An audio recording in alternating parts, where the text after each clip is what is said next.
Nongereye mbasuze mbifurize ibihe byiza kuri mwebwe mwese mukomeje kudukurikira muri mu Rwanda no hanze y'igihugu cy'u Rwanda. Ni itangazo riturutse mu biro bya Minisitiri w'Intebe tugezeho muri aka kanya.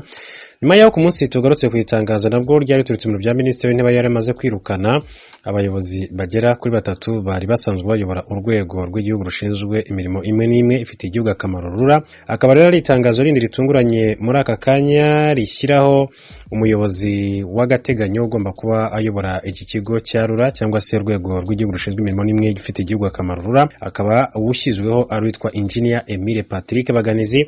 Akaba rero ari we uhawe inshingano zo kuba ari Acting Director General of Rwanda Utilities Regulatory Agency rura. Akaba rero mu by'ukuri ari ibi agomba guhita atangira inshingano ze uyu munsi kuva ku itariki ya 11 z'ukwezi kwa 10 2022.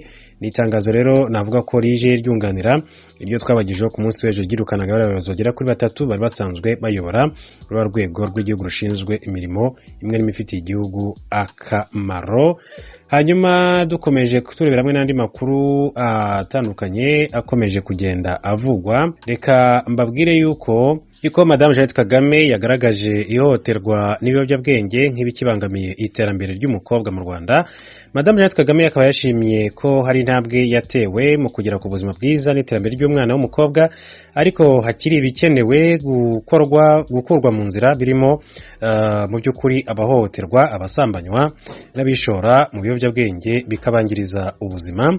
Yabigarutseho mu butumwa yageneye abanyarwanda n'isi yose, by'umwihariko abari bateraniye Musanze kuri 11 ukwakira 2022 mu byo kwizihiza umunsi mpuzamahanga w'umukobwa. Muri uyu mwaka ufite insanganyamatsiko igira iti ubuzima bwanjye agaciro kanjye.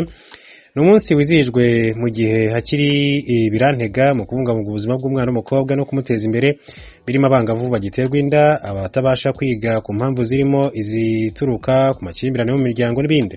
Umuyobozi w'akarere ka Musanze Ramuri Janvier yavuze ko nk'uko insamatsiko ibivuga muri aka karere hakomeje gushyirwaho gahunda zigamije kubungabunga ubuzima bw'abana b'abakobwa. Yagize ati ku bufatanye n'inzego zitandukanye dukomeje gushyira ibikorwa bigamije kubungabunga ubuzima bw'abana bacu ndetse no gukumira imbogamizi zitandukanye zirimo abahohotera abana n'abakobwa.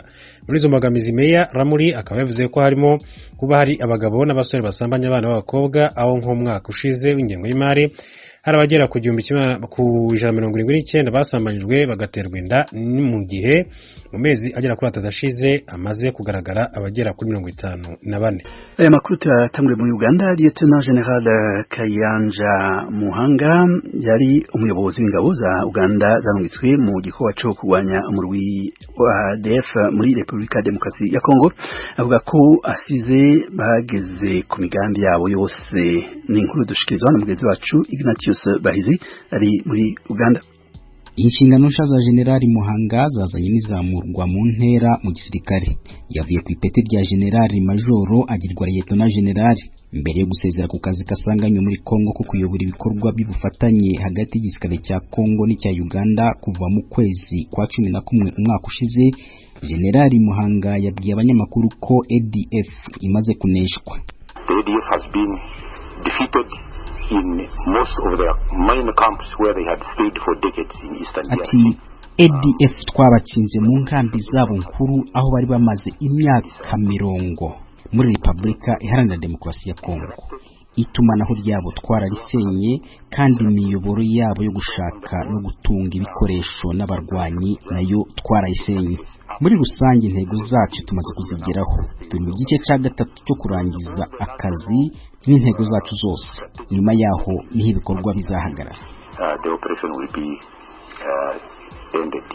Ijwi rya Amerika ryavuganye n'umuvugizi w'ingabo z'igihugu cya Uganda General de Brigade Felix Kulaije avuga ko nubwo ubushobozi bwa ADF bwagabanutse ku buryo bugaragara, nta gihe ntarengwa cyo gusenya burundu uyu mutwe kizwi. Aho bigeze ahenshi tubwiye amahoro, abe turabishe abandi barafashwe, kandi Uganda n'iya Kongo zasubiye bushashya ubwumvikane kugira ngo izo operation zikomeze. Ariko hari amakuru yuko ADF gikomeje gutera ibibazo muri kare hagati n'ejo bundi ngo bisha abantu barenga kuri 15. Erega iyo urwana n'inyeshyamba ufite amayira abiri. Inzira ya mbere abaturage kubashyira ahantu hamwe ukabarinda, hanyuma ugashaka inyeshyamba. Inzira ya kabiri ni ukubareka mu byaro nk'uko bameze, inyeshyamba zikajya zica hagati yanyu zikica abantu, kuko nibwo baba bari babiri inyeshyamba ziri babiri batatu bakungabanya umutekano mu cyaro. Ubwo rero ibikorwa byo kurwanya guhasha abaterabwoba ba ADF biherutse kuvugururwa, bishatse kuvuga ko igihe mutazi igihe bishobora kuzamara. Inyeshyamba ntiwazibarira ibihe, ariko kuko turwanira mu gihugu kitari cyacu nyine baduha igihe gito bareba bigikeneye ko dukomeza bakawongera iminsi. Si ubwa mbere ingabo za Uganda zija muri Kongo kurwanya izo nyeshyamba. Uko zivuye muri ubwo butumwa, uyu mutwe urongera ukisuganya ukongera gutangiza ibikorwa byabo. Ijwi rya Amerika ryabajije umuvugizi w'ingabo za Uganda niba badakwiriye kugana inzira y'ibiganiro n'uyu mutwe kugira ngo ikibazo kirangire burundu. Tuganire uko bakwiye kwica abantu, oya kubahagarika kubavuga ibibazo byabo bafite bikemuke, bareke gukomeza kwica abantu. Ibibazo byabo barashaka gushyiraho ubuyobozi bwa Gisilamu, ubuyobozi bw'uburi Uganda. Itegeko nshinga rivuga ko butazagira idini bwigamiyeho. Icya kabiri, ADF ifatanya n'abaterabwoba ba Islamic State. Ubu tutangiye kuganira bazaje bica bangahe, tutangiye kubaza ko muzica bangahe, twakwemera bangahe. Ndumva n'umuntu agenda yumvikana kandi igihugu cyose. Liyetona Generali Kayanja Muhanga yagizwe umuyobozi w'ingabo zirwanira ku butaka ubwo Perezida Museveni yirukanaga umuhungu we Generali Muhozi Kainerugaba kuri uwo mwanya, nyuma yuko yanditse ku rubuga rwe rwa Twitter ko Uganda ishobora gutera Kenya igafata umurwa mukuru wayo Nairobi mu gihe kitarenze ibyumweru bibiri. Ibi byaviremo Perezida Museveni kwandika urwandiko rusaba imbabazi Kenya n'abanyakenya, anashinja umuhungu we kwivanga muri politike z'ikindi gihugu. Ignatius Sibahizi, Ijwi rya Amerika, Uganda. Dukubitire mu Burundi aho ibanki nkuru y'igihugu yafashe ingingo yo gusubira guha uburenganzira amazu yo kuvunjirizamo amafaranga y'agaciro atari amarundi agakora atankomanzi. Ni inkuru twateguriwe no mumenyesha bakuru y'Ijwi rya Amerika Pierre Claver Nyonkuru. Ingingo yo guhagarika ivunjisha ry'amafaranga y'agaciro mu Burundi mu mazu yabigenewe yari imaze imyaka 2. Kuri uyu wa gatano, umuyobozi mukuru w'ibanki nkuru y'igihugu BRB yatangaje ko iyo ngingo co kimwe n'izindi zafashwe ziyerekeza zasubije inyuma ubutunzi bw'igihugu muri rusangi. Dieudonné Murengerantwari mu kiganiro yahaye abamenyesha makuru i Bujumbura yavuze ko izo ngingo zikuweho. Kuvubu abantu barungikirwa amafaranga mva makungu barashobora kuyaronswa mu mafaranga mva makungu nyene canke bakayashira ku makonte yabo y'amafaranga mva makungu yugurujwe mu mabanki bayaronkeyemwo. Ka kabiri, ingingo yafashwe yo guhagarika amazu yo kuvunjisha amafaranga mva makungu bureau de change irakuweho. Kuva mu kwezi kwa gatatu mwaka w'2020 abakora uwo mwuga wo kuvunja amafaranga y'agaciro atari amarundi bahora bakorera mu kinyegero, kuko ubwo bubasha bwari bwahawe amabanki azwi gusa. Ubu kuri bo akamwemwe nikose kuko bagiye gusubira gukorera ku mugaragaro. Ubu numwe mu bavunjayi bakorera mu gisagara ca Bujumbura kuri mikro y'Ijwi rya Amerika. Twakora twihishije katuma tutakora akazi neza. Umuntu wari wose ingenzi kwe wumva amahanga zoshika tubatingiye kuvunjisha muri projet de change aha naha tabanda guturatura. Ingaruka mbi zari zatewe n'izo ngingo harimwo niyo kubuza ko umuntu ari mu Burundi atora amafaranga y'agaciro naho yoba ari kuri konte yiwe muri banki canke ku buhinga bwa Western Union ni nyinshi.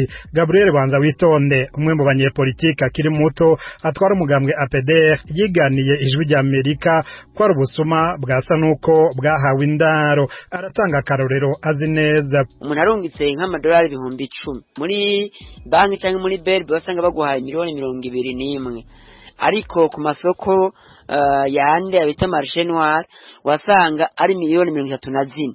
Urumva rero ku madolari 10,000 gacha gutwara imiliyoni 13. Benshi bahitamo kuja kuyatorera muri Kongo, muri Tanzania, eka mbere no mu Rwanda. Ugaca mbere ku Burundi ugacabura amafaranga mva makungu, kumbe bayatora mu bindi bihugu.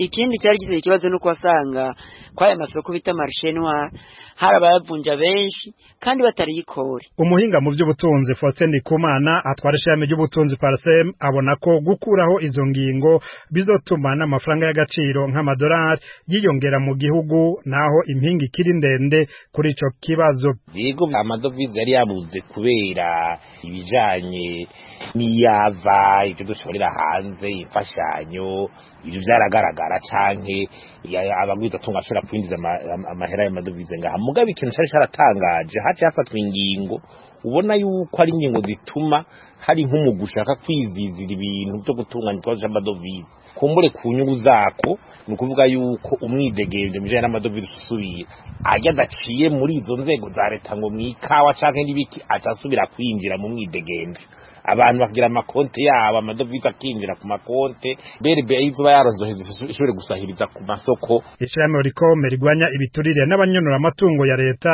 ryojo risanga abari bafashe izo ngingo bakwiye guhanwa. Gabriel Rufyiri atwara Oricom avuga ko izo ngingo zateje n'umutekano muke mu gihugu.